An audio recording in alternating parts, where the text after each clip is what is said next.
Today is February 27th. Where you had read up to so far, the last thing that you saw in there was a comment I made about Napoleon Bonaparte. Right. And his comment was, in the end, if your only offense is defense, the next option is to surrender because you're locked in. Right. And the story will take off from there, and it talks about how the Navy looks at aircraft carriers. It's a moving NDP, if you will. But you all don't have that option in Vietnam. No. So you all, as a general rule, because you're in set locations, you would be attacked frequently. What would you say on average would a night defense position like yours, and specifically yours, how many times would you say you all have been attacked on your base? I'd say, Bobby, it depends on the amount of time you keep the NDP. You know, the position, it's not permanent. Right. While you're there, it's permanent to you because it's your home and your defensive position. But when the area gets purified or lack of activity, then of course we move the units to another location. And when we do that, you make a new NDP. Right. Like Thunder 3 or Junction City. We have different names for them, okay? Right. So I'd say that the one we operated there most of the time, the last time I was over in Vietnam in 68, 69 was night defensive position Holiday Inn, which we named it. And that one we was there probably about 6 months. And you get probed every night. By that, they would figure you out every night. The enemy would send out scouts or whatever, and maybe fire a few shots and stuff like that. So you probably get some activity every night you're out there because you're not in the area out there in a circle. Yeah, you're in a standing position. Right. So that happens, but in order to limit that, we put out LPs, we call them, which is listening posts. We put a few of them out, and what they listen for and look for is enemy movement, okay? Right. But you have to be careful, know where they're at, and everyone has to know they're there. Then, of course, we send out ambush platoons and companies from the NDP, but they may be 3 or 4 clicks or 2 miles away in the area, okay, where we think the enemy would come from. I'd say major attacks that we had in that 6-month period would probably be about 4. 4? 4, right. So once every 6 weeks, right, on average? Yeah, they would hit us in force. So in terms of in force, what would be the size of the force? It varies. One time we was hit by 2 enemy regiments or battle groups. That's sizable. Which is almost a division level. Wow. And usually it's a battalion, maybe 1,000, 1,200 people, you know. Okay. Go ahead. He told me, he said, I went there to get a job. When I retired, working at service station, a golf service station, paid $1.30 an hour. In 72? In 72, and I wanted that job. Because, and I knew him, I used to hunt with him and all. He said, Ray, you don't want to work over there. I said, yeah, I do. I said, I don't want to. He said, why don't you try to sell cars? And I said, I can't sell anything, Jim. I said, I don't think I'll be any good at selling cars. And he said, well, try it for a month or 2. He said, whole family's going to Kentucky Lake, then we're going to Florida. I'll be gone for 5 weeks. Right. And he says, so he said, just try it for that amount of time. It don't work. He says, we'll find something else out. He said, but it won't be pumping gas. I said, well, okay. So anyway, as you saw that newspaper clipping, right. So 40 some vehicles in 1 month. 44. Yeah, but the success was that the people knew me from the Army. Right. And I was right there, still at the edge of the reservation, Fort Knox, Right. touching Fort Knox. And I was with the OCS and all that when I retired in the NCO school also. So when I retired, everybody knew where I was. I was a sergeant major and they knew it. Right. So they would come out and buy from me. I never asked them, they'd come to me. And that's that. And so from that day on, I just kept selling cars. Nice. Nice. Let's get back to listening post and all that stuff. Okay, we'll put out the LPs, then we send up some of the units on ambush sites. And remember what we talked about on the book you're writing, the Rat Patrol run missions every night from an NDP. Right. So we were away from NDP. Okay. Okay. And so. But the LPs knew of your locations, right? Oh, you had to know everybody's location. Everybody had to know everything. Oh, sure. You call an artillery in and airstrikes and gunships and everything else. You got to know, you know. And I had the 81 mortars with me on the Rat Patrol, so I definitely didn't want to apply on my own people. Right. Even the LPs or the other ambush. And so, yeah, I had to know. I had everybody's position plotted. And you had to be careful because sometimes a unit would not be in exact location. For some reason, they misread the map or they got in the wrong exact location, but they was close enough to it. Right. Where you didn't want to fire too close to it. Okay. You didn't want to take the chance. Right. In case they were off. Especially firing blind. Yeah, they could be off 500-600 meters. Right. From what you had them plotted on. So a good person, especially operating at night, would take that into consideration. Because normally daytime you could have the marker position with smoke if you had your doubts. Right. You know, right, you could just see the. Oh yeah, you could see it, get your own coordinates. Good day and no wind, and it was like yeah. that. And a lot of times a unit would be guided back to the NDP or to the wherever they was going, but throwing smoke and they shoot a hazmat on the smoke and tell them know direction. exactly where they're going, and they just follow the they could say, for example, it comes up 2:30, stay right on at 2:30, you get right there. Couple quick questions while we're on that subject. If I gave you a compass and a map, you think you could walk your way through it? If I gave you a couple points of contact to make on the map, do you think you could reach it?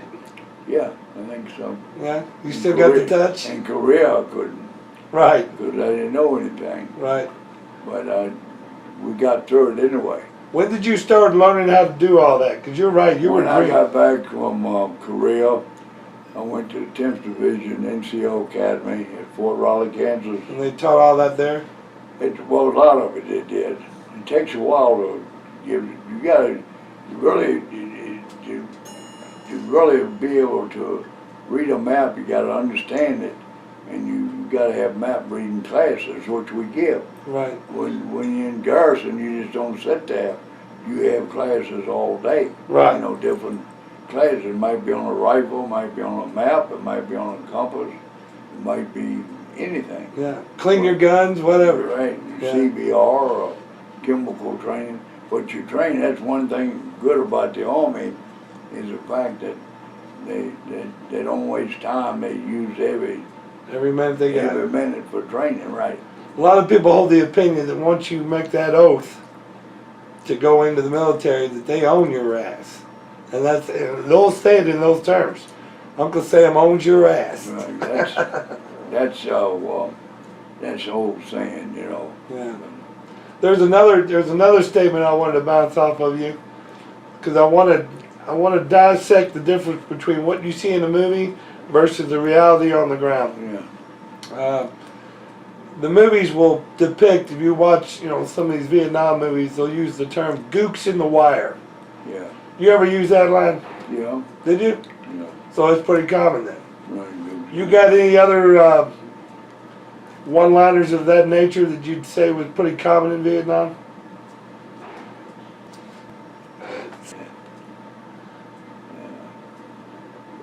It's hard to get the one-liners everybody knew. It's just hard to sit and try to remember. But Goops in a Wire or How about Skylark? Did you ever hear that term? When somebody was screwing off, messing around, they'd call them a Skylark. Like they would be lazy, not doing their job. I never heard that in Chicago. That's a Navy term, so I'm not surprised you didn't hear it. Yeah. If I had, I didn't pay attention to it. What would you call a jackwagon back in your platoon? A what? A jackwagon. Guy's just screwing off. What would you call him? A eight ball, a dud. A dud. A dud was the main thing, you know. Yeah. You know, you don't go off. You know, it won't explode. All right, so let's touch on this. When you're in the day room and you're taking on these OCS guys, as soon as they walk through those double doors on the other side of that room, Yeah, they're candidates. what's the biggest one-liners they throw at them? Give me a kind of an example, if you will, of the conversations. Other than smoking and not smoking, we've got that. Yeah. What would they call these guys? Maggots, lowlifes, tadpoles? I mean, They say things that would, you know, would upset them, you know. You say, candidate, get up against the wall, and you got four of them, man. And then it says, get up against the wall, and they don't know if you're talking to all four of them or one of them. You say, I want the ugly guy to up against the wall. Okay? And then they all get up against it. You know. I apologize for the humor of that. Yeah. I think we understand each other. Yeah. When you're the guy standing up against that wall, there's nothing funny about it. You stand against the wall and brace yourself. And they're told, you know, how to answer and that when they get to orientation in the day room. Right. Before they come out, and then they get to initiation. Okay, the Navy SEALs have a pinning process Yeah. where they take your pin, your trident, and all your commanders come in and they give it a nice hard pat or a punch to make sure it's stuck to your skin. Yeah. Now, it's a hazing process that many a SEAL has gone through.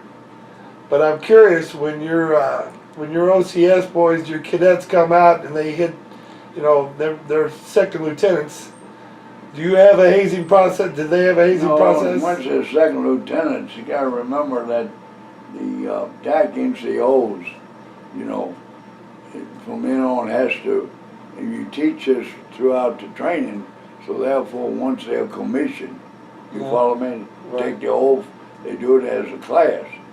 Right. They take your oath and everything, and then they pin on their second lieutenant balls. Okay. And once you do that, then what you do, you respect them as officers, because you taught them that. Okay. So you immediately start saying, sir, and yes, sir, regardless. So there's no more nicknames or cuss words? No, no more of that. All right. All that's over. Okay. You show them with respect they deserve. Army's a little cleaner about that Right, process right, than most right. then. So Okay. that's what you do. And like I told you before, I got a bunch of $1 bills that, you know, when the first salute, they give $1. Yeah. Just to get them broke in. Right. Should have heard me the first time. There's a lot of dynamics you have to adjust Well, for on the you fly know, all the time, don't If it you? was still military right now, this guy here would be 14 days KP. Really? From 4 o'clock in the morning till 10, 11 at night. Just because of 14. Yeah, because he didn't listen. that? Right. And the next time it happens, you might get 5 people killed. Right. That's why you get the pea soup, right? That's why you focus on what's going on. You listen. Or when the guy in charge talks, you listen. Especially in the military, don't talk about. You have to listen. Yeah. But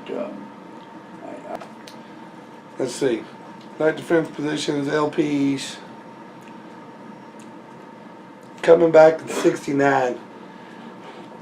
Your physical route back is from Holiday Inn to IK to Xeon to, and I'm guessing here, to,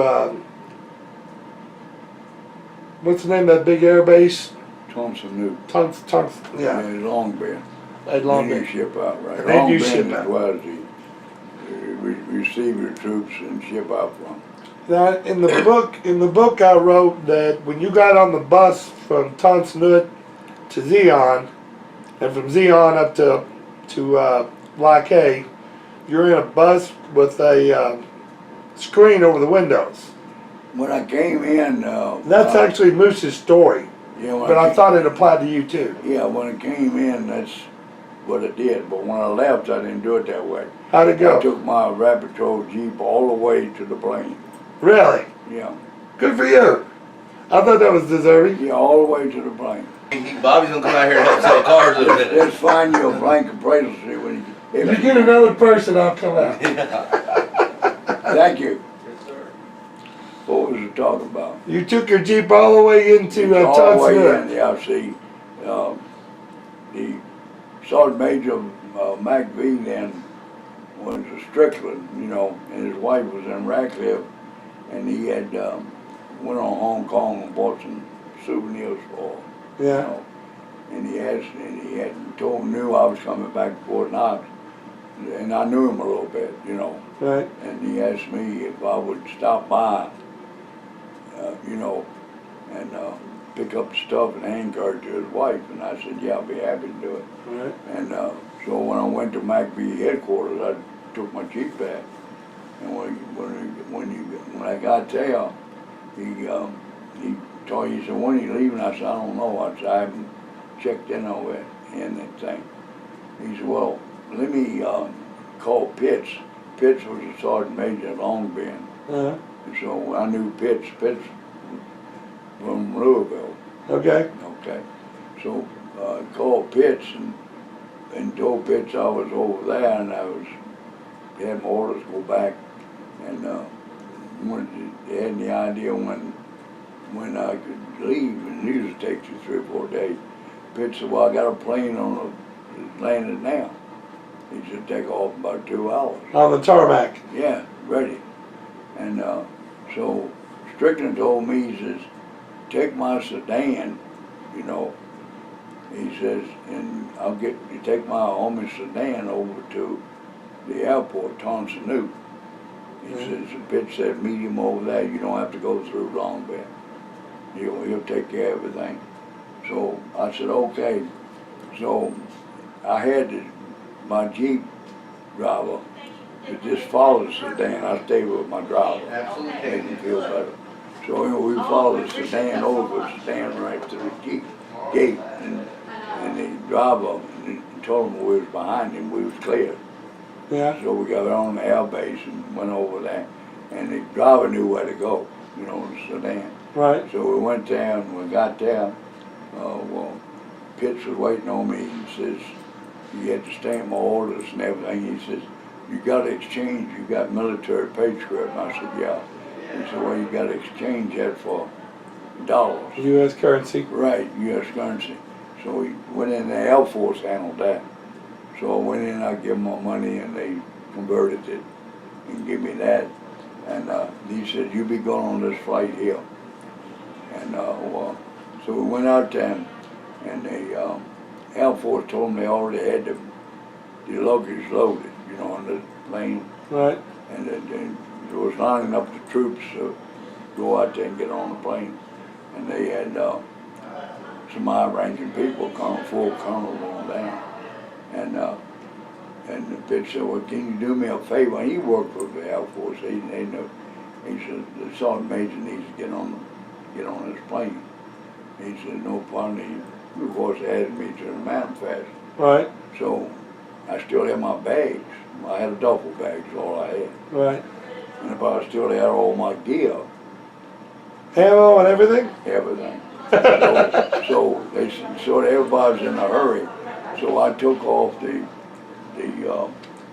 web gear with the suspenders and the belt and everything, and I still had my pistol, smoke grenades. I had 2 hand grenades, Oh shit. But I had the pins pulled out. They're steel pins. When you want to throw them, the pins sometimes are hard to get out. They're steel. So I had rubber bands. That's how we caught them in Vietnam. Right. It wasn't supposed to take the pins out and put rubber bands around the handle. When you throw it and it hits the ground, whatever it hits, the rubber band's gonna bounce off. Right. And 3 seconds later, something's going off. Bangity boom, right? Right. So I just took all that off because they're all hanging on that. We weren't even thinking, threw it on top of a duffel bag. And we went out, they loaded, that's true. They loaded the duffel bag, yeah, Lovey knows that. They loaded the duffel bag up, you follow me? Right. And I got on a plane, never thought anything about it, didn't even, never thought it touched my mind. And when I got there, you have to go through customs. Right. But True U.S. Customs. yeah, you have to go through customs with your luggage. Right. You know, and they went through that, and they said, well, Sergeant Major, we know you're straight, go ahead. Right. So I went on through and got in a cab and went over to the civilian airport in California and booked me a flight back, you know, Back to Louisville. back to Louisville. And I was home for about 2 or 3 days, and I was sitting on the porch, So 3 days later, you're sitting at home on the porch, and I said, I need to. drinking a beer. No, I was just sitting there, and I said, well, I need to take the shit out of my duffel bag, you know. Right. I ain't even unpacked. So I went in and got it and brought it out on the porch, you know, and opened it up, and there was the shit there. 2 hand grenades. Yeah, well, I was lucky. But see, I live right there across from a reservation. Right on the edge of the road. You see that road right there? Yeah. My property touched that, and right across the road was Fort Knox. And the road was Fort Knox, South Boundary Road. That's Fort Knox, the road. Okay. See, and that's where I lived So at. you're kissing the res. So I get the 2 grenades. You know, man, that's kiddish. They could have went off on a plane. Oh, you ain't kidding. So I took 2 grenades across the road and went over there about 100 yards and threw both of them. They went off. Over the rubber band. That's the only thing you can do. Yeah. You couldn't turn them in or nothing. Yeah. Can't go out there and put them. Yeah. Start target practicing with it, And right? the holster is in that case. The holster That you were packing in. Yeah. Quick story. Your Tokarev pistol.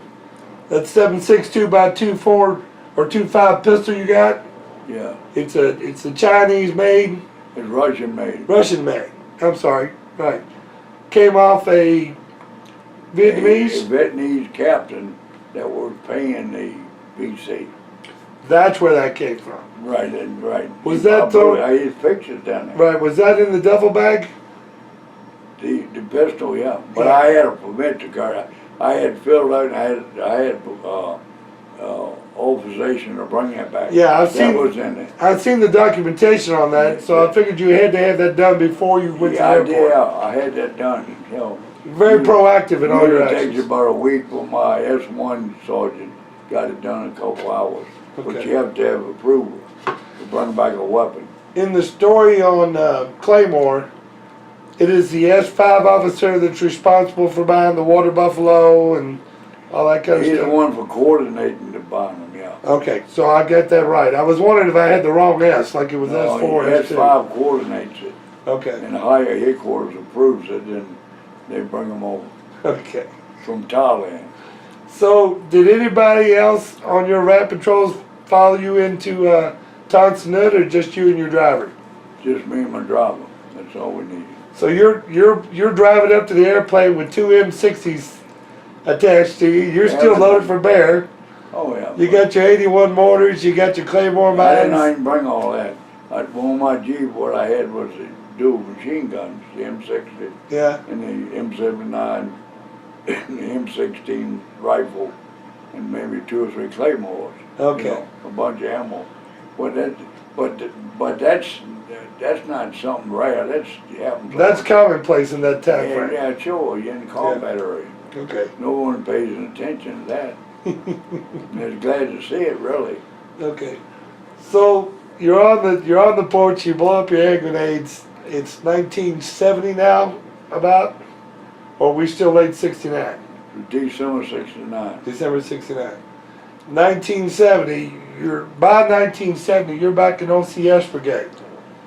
I think 4th, is it 4th Battalion? No, I'm back in Talk to Chris. yeah. Easy. It's fine. Everything's good. Okay, thank you for that, Dana man. Medley. I'm telling you, it's sold. She wants it. No I ifs, won't ands, say or it's buts. sold. I'll take care of it in the morning. It wouldn't hurt if you stop by, if you want in the morning. You don't have to. Well, she's not gonna be here till 4 o'clock. Oh, okay. And I told Chris that. He said it's fine. He's early shift. He'll stay if he has to, or whatever time he's supposed to leave. He'll wait because she's a secretary at the high school. Yeah, So if as soon as she gets in. if he's on an early shift, you see him in the morning. He'll be at 8. Yeah, but she won't be here till 4. So. Yeah, but you ain't come and see her. You come and see him. Okay. Just tell him what you know. I just talked to him. Yeah. I Okay. just got off the phone before I walked in here. Said she wants it. Do you want me to leave it right there? I want you to take it. If you're in room down here, Yeah.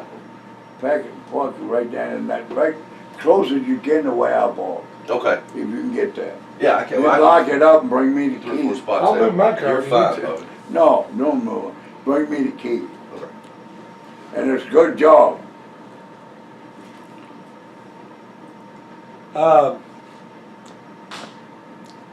69 December. You're leaving the 20. Are you actually signing out of the 26th and signing into another battalion / division?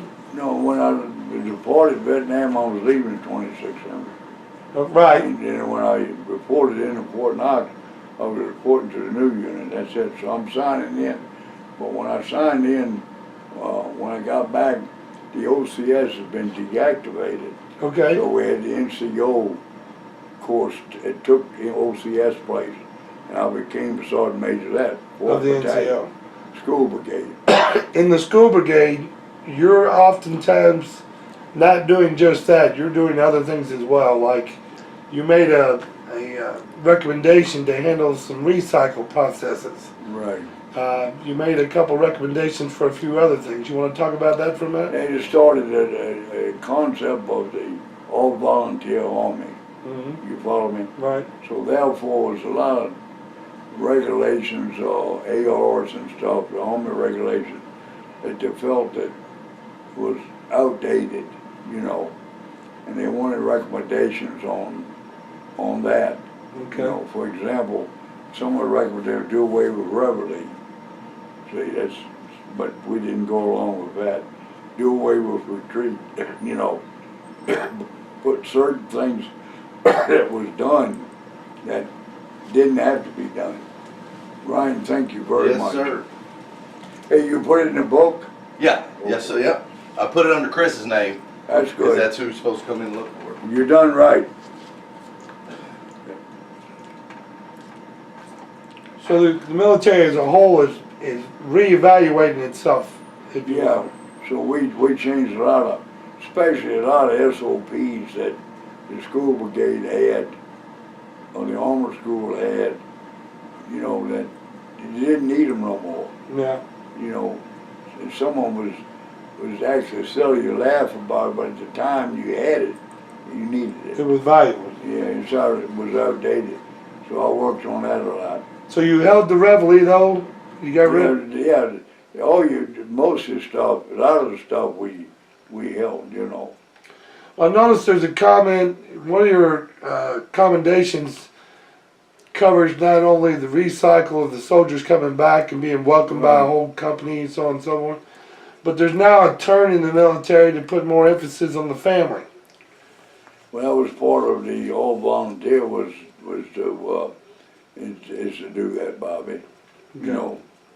They wanted to rebrand themselves, if you will. Right. We always wanted to show that we cared about not only the soldier, but the soldier's family too. Right. You know. So NCO class, NCO brigade, you're making some changes. So you want to take a breather for a minute? Yeah, let's do that, Bobby. I gotta see what's going on because, You got a lot going on. I do.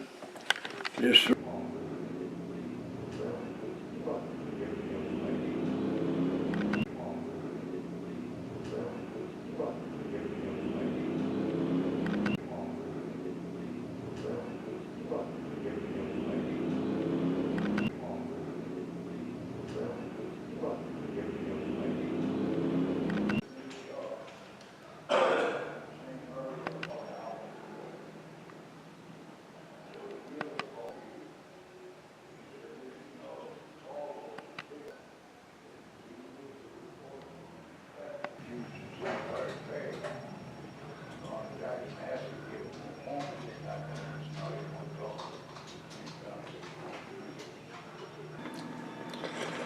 So Moose told me that Colonel Radcliffe had to go through a major inspection, and it was his opinion that you don't do that kind of inspection in a war zone, and they think it cost Colonel Radcliffe a promotion.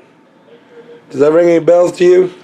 I'd say probably the results from the inspection, what it was a IG inspection. Right. And normally a IG inspection, is not, to my knowledge, is not given while you're in combat. Mm-hmm. Because that's the last thing you're concerned with. However, you're concerned with the maintenance of your weapons, maintenance of your vehicles, and stuff like that. And I'd say that part of the reason that it didn't pass the inspection the first time was the fact that the Jeeps, for example, used on the Rapid Patrol wasn't daily maintenance or monthly maintenance or quarterly maintenance, just wasn't pulled on the vehicles because they were used for combat missions every night.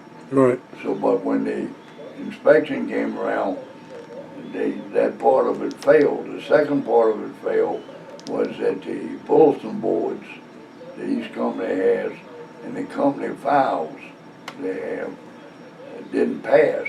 Now, one of the reasons that it didn't pass was that no emphasis was put on that by me to have the bulletin boards was the required stuff, you know.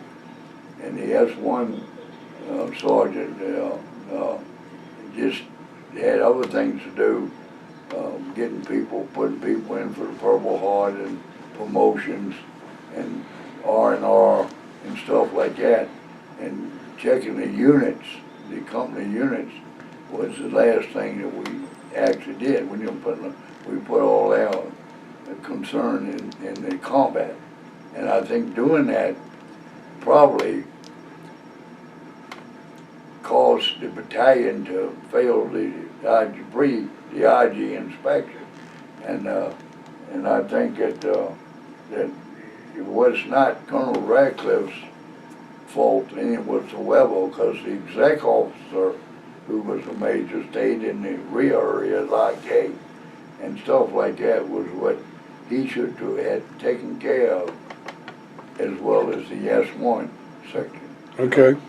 And the S4 stayed in the field most of the time.